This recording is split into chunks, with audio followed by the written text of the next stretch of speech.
Hi, I'm Kim Wells.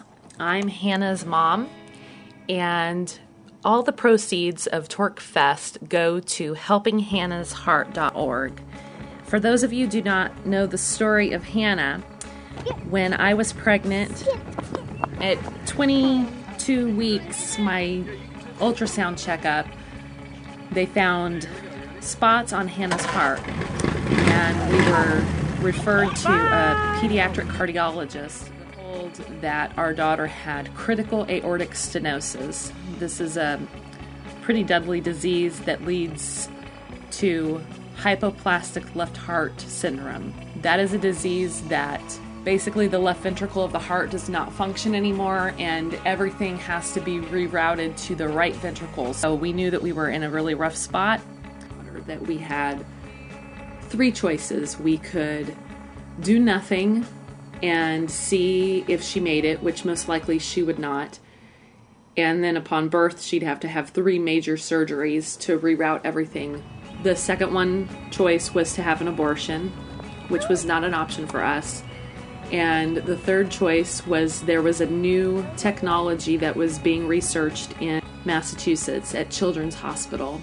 They take these babies and they try to open up their aortic valve, to see if they can start the blood flowing through there to prevent this hypoplastic left heart syndrome.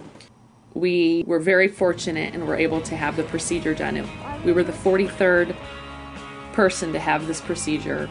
And what they do, they go through my stomach, through the uterus wall, everything, straight through to Hannah, insert through her chest, into her heart, tiny needle, that they then put another needle through to balloon it up. Just procedure. And when I woke up, they said that everything looked like it went great, but they had to monitor me every hour to make sure that my uterus didn't rupture, that her heart was still beating, all these things that go into it, because many times they've lost a lot of kids right after. We live in the Quad Cities, so we had to go to Iowa City about once a week to get her checked and to get me checked. Going back to Vicki Peevich, the cardiologist, every few weeks to see how her heart was doing. And 2 weeks before she was due, we had to fly back to Boston. Went in, she was beautiful when she was born. They were so happy that she didn't look like she was in any desperate situation. Her skin was pink. They immediately took her to triage and then prepared her for the next day. They went to do another balloon dilation on her heart. It didn't go as well as they'd hoped. They had ripped part of her valve because the heart was still so small. But the really good news was that she was born without hypoplastic left heart syndrome, which was, in our minds, a complete miracle, because almost everyone that had this procedure before us had some form of hypoplastic left heart surgery. We did find out later that we did almost lose her that first night. It was a rough night, and her dad was there to experience all the trauma of that.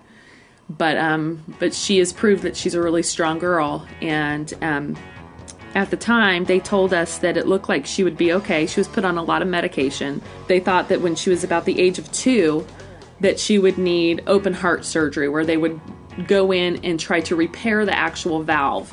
Once again, kind of experimental repairs on the valve in Boston. So we have to go back to Boston every time we have any procedure or operation. She definitely is going to have at least maybe 2 or 3 more open heart surgeries to at least get her to a new valve. And so we did set up this medical trust for her, just because the expense of going to Boston is very expensive. Plus, the doctor bills. We're self-employed, so we don't get vacation pay. We don't get the things that some people are blessed enough to get.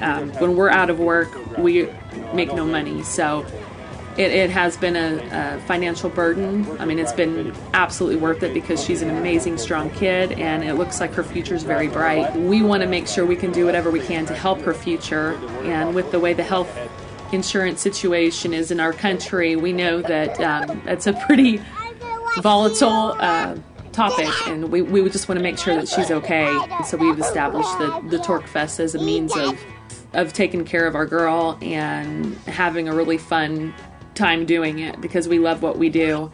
And we appreciate all the people that have supported us through all of this. So we thank you so much for all the great support for TorqueFest.